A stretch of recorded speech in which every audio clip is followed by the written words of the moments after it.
Dapat gobyerno may solusyon. Nagkaroon ng instastation, gumawa ng resolusyon. Media, radyo, TV station, obedes ng buong nation. Duterte may declaration, lockdown o isolation. Lahat Pinoy magbabakasyon. Quarantine daw ang solusyon. Bawal atin mga okasyon, pati na din mga recreation. Mga pulis ng konsumisyon, curfew dami ang violation. Pakituruan na ng leksyon, overnight sa police station.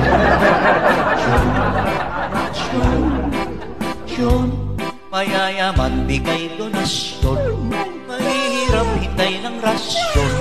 Mga tao wala ng opsyon, ito ng normal na situation.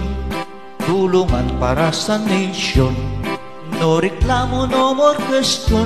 Sana lahat cooperation, lockdown, no more extension.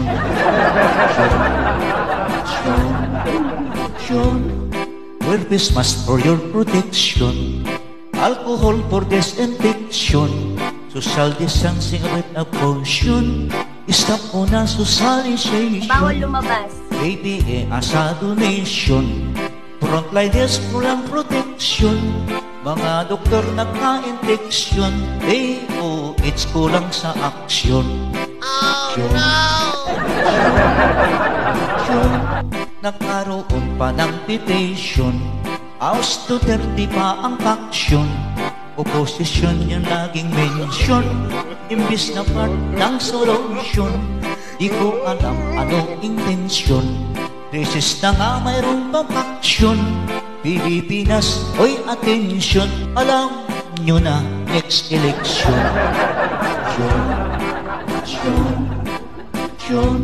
Gobyerno nawa ay mag-function, gamitin tama ang posisyon, mag-isip ng tamang solusyon. Puro dada kulang sa aksyon, proper hygiene, good sanitation. Padang people follow instruction, sundin lahat ang direction. Nandi maubos ang population. Ay, pwede na pala ikaw lumabas.